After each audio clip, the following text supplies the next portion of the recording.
Hi అండి. అందరికీ నమస్తే. Welcome to Vasantha talks. అందరికీ శివరాత్రి శుభాకాంక్షలండి.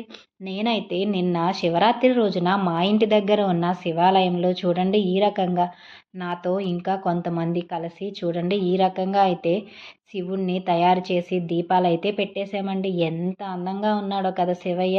అదేవిధంగా అదే శివాలయంలో నేను శివయ్యకు కొన్ని అంటే శివయ్య కళ్యాణం కోసం అక్షంతలైతే ప్రిపేర్ చేశానండి.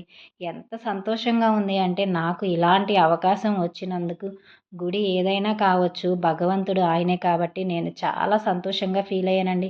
నా లైఫ్‌లో ఫస్ట్ టైం అండి శివయ్యకి ఇన్ని పనులు చేసి, ఆయనకి స్వయంగా దగ్గరగా నేను ఉన్నందుకు ఈ శివరాత్రి నాకు ఎంతో స్పెషల్ అండి.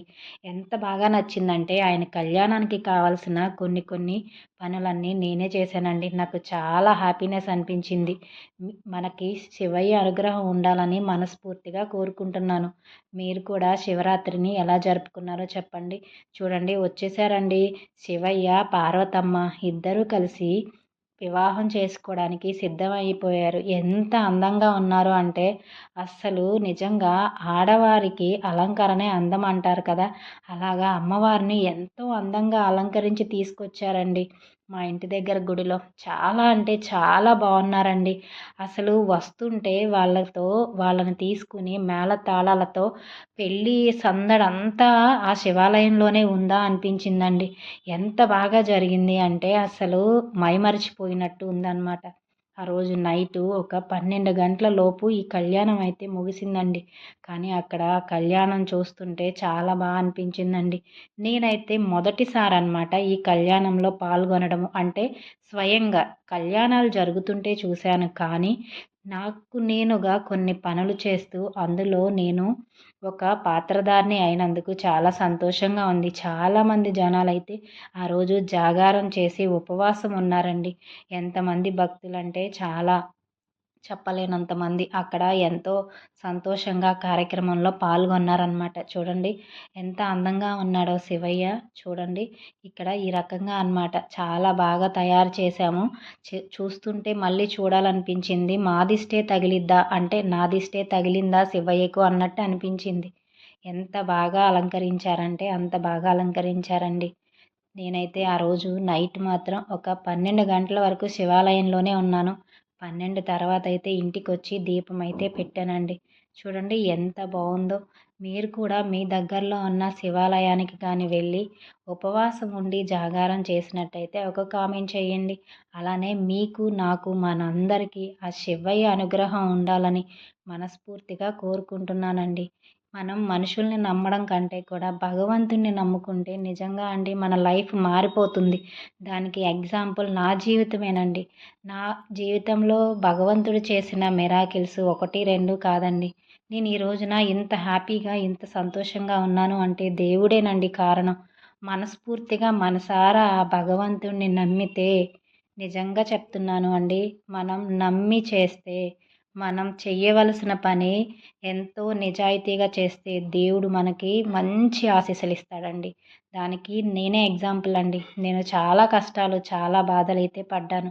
కానీ ఆ భగవంతుడిని నమ్ముకున్న తర్వాత నాకు భగవంతుడు రాకపోయినా, ఆ భగవంతుడి రూపంలో మనుషులు కొంతమంది మంచి మనుషుల రూపంలో నేనైతే చాలా సంతోషంగా ఉన్నానండి. చూడండి అయ్యవారు ఆ తాళిబొట్టుని అందరికీ చూపిస్తున్నారు. అమ్మవారికి జీలకర్ర, బెల్లం పెట్టేశారు. తర్వాత తాళి కట్టే సమయం రానే వచ్చేసింది. చూడండి ఎంత బాగా చేస్తున్నారో కళ్యాణం. మేము కొంచెం దూరంగా ఉండి వీడియో తీయడం అయింది. అందుకే క్లారిటీ తక్కువగా ఉందండి. సో చూడండి ఎంత బాగుందంటే అక్కడ మేళతాళాలు, ఆ బాజా భజంత్రీలలో ఆ కళ్యాణం కన్నుల విందుగా ఉందండి. చూసే కొద్దీ చూడాలనిపించింది. అప్పుడే అయిపోయిందా అనిపించిందనమాట. మీ ఇంటి దగ్గర కూడా ఇలానే కళ్యాణం చేసి ఉంటే ఒక కామెంట్ చేసి ఓం నమః శివాయ అని మెసేజ్ అయితే చేయండి. శివయ్య అనుగ్రహం మనకి 100% అయితే ఉంటుంది అని చెప్తున్నాను. సో చూడండి ఆయన ఒక మంచి కథ కూడా చెప్పారు పంతులు గారు. అంతకు ముందు రోజుల్లో వివాహం అంటే ఎన్నో విలువలతో కూడుకుని ఉండేది అని చాలా మంచి మంచి మాటలు చెప్పారండి. ఈ రోజుల్లో వివాహానికి విలువ లేకుండా పోయింది.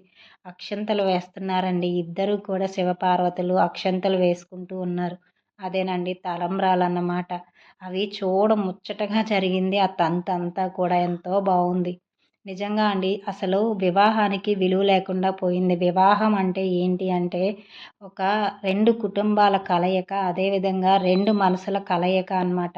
అంటే ఒక భార్య, భర్త ఉన్నారు అంటే, ఎంతో అన్యోన్యంగా ఉన్న దాంట్లో సరిపెట్టుకొని, ఒకరిని ఒకరు అర్థం చేసుకొని జీవించడమే సంసారం, జీవితం అండి. సో, చూడండి ఎంత బావుందో కళ్యాణం. అలాంటి మంచి విషయాలు అన్నీ కూడా ఆ పంతులు గారు చెప్పారండి. అంటే జీలకర్ర, బెల్లం పెడతారు కదా! ఆయన చూడండి ఏ రకంగా ఆడుతున్నారో. చాలా బాగా ఆడారండి. పెద్దాయనైనా కూడా ఎంత బాగా అంటే చాలా ఎనర్జీగా ఆడారు. ఇంకా అమ్మవారు తండ్రి మన శివయ్య బంతాట ఆడతారు కదా పెళ్లి తర్వాత. ఇది ఆ తంతేనండి. ఎంత బావుందంటే నిజంగా మన ఇంట్లో పెళ్ళా అన్నట్టుందండి బాబు. నాకసల రావాలనైతే అనిపించలేదు ఆ పెళ్లి నుంచి. అంటే స్వర్గంలో అమ్మవారికి, అయ్యవారికి పెళ్లి జరిగినంత సంతోషంగా ఉంది. ఇంకా సేపు ఉంటే బాగుండు ఈ తంతు అనిపించిందండి. ఏదైనా పెళ్ళిళ్ళకి వెళితే చాలామంది వచ్చేస్తారు కదా త్వరగానే. కానీ అక్కడి నుంచైతే రావాలి అని అనిపించలేదండి.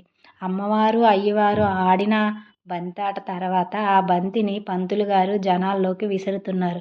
జనాలు ఆ బంతిని కళ్ళకద్దుకొని ఎంతో భక్తి శ్రద్ధలతో దానికి నమస్కరించుకున్నారండి. చూడండి ఏ రకంగా నమస్కరిస్తున్నారో ఆ బంతిని. ఎంతో సంతోషంగా ఆ రోజు నిజంగా నిన్న నా జీవితంలో జరిగిన మొట్టమొదటి ఎంతో సంతోషాన్ని కలిగించిన ఈ శివరాత్రి అండి. నిజంగా చెప్పాలంటే 21 సంవత్సరం క్రితం ఇదే శివరాత్రి రోజున మా నాన్నగారు చనిపోయారన్నమాట. ఆ రోజుని మేము మర్చిపోలేము. శివరాత్రి రోజున చనిపోయారు అంటే ఆయన డైరెక్ట్‌గా ఆ శివయ్య దగ్గరికి వెళ్లారనే నేను అనుకుంటాను. సో, అదే శివరాత్రిని అంత బాగా జరుపుకునేదాన్ని కాదు మా నాన్నగారు చనిపోయారని. కానీ అదే శివరాత్రి రోజు నిన్న చాలా సంతోషంగా అనిపించిందండి. మా నాన్నగారిని గుర్తు చేసుకుంటూ ఆ శివ కళ్యాణం చాలా బాగా సంతోషంగా అనిపించిందండి. పైనుంచి మా నాన్నగారు కూడా మమ్మల్ని బ్లెస్ చేస్తూ ఉంటారు అని అనిపించింది. చాలా సంతోషంగా ఉంది. చూడండి దీపాలు కరెక్ట్‌గా పావుతక్కువ 12కి దీపం అయితే వెలిగించామండి. ఇవేనండి ఆ దీపాలు. ఎంత బావుంది అంటే చెప్పలేనండి. చూడ్డానికి కన్నులు సరిపోలేదన్నమాట. ఇలాంటి శివరాత్రులు నాకు మళ్ళీ మళ్ళీ రావాలని, అదే మీ అందరి జీవితాల్లో కూడా మంచిగా జరగాలని, ఆ శివయ్య అనుగ్రహం మీ అందరికీ ఉండాలని మనస్ఫూర్తిగా కోరుకుంటున్నాను. ఒక్కటైతే నిజమండి. ఏదైనా కూడా నిజాయితీగా ఉండి కష్టపడితే భగవంతుడు మనకి చాలా తోడుగా ఉంటాడు. ఎందుకు అంటే మనం కష్టపడకుండా మనకి ఏదీ రాదు. అదేవిధంగా ఎవ్వరిని అనవసరంగా నిందించకుండా, ఎవ్వరిని ఇబ్బంది పెట్టకుండా మన పని మనం చేసుకుపోతూ ఉంటే ఆ శివయ్య మనల్ని అనుగ్రహిస్తాడండి. కాకపోతే కాస్తంత మనకి ఓపిక ఉండాలన్నమాట. ఆ ఓపిక పడితేనే ఏదైనా మనకి మంచి జరుగుతుంది. అంతేకానీ ఈరోజు నేను పని చేశాను, రేపే దానికి ప్రతిఫలం రావాలంటే రాదు. ఓం నమః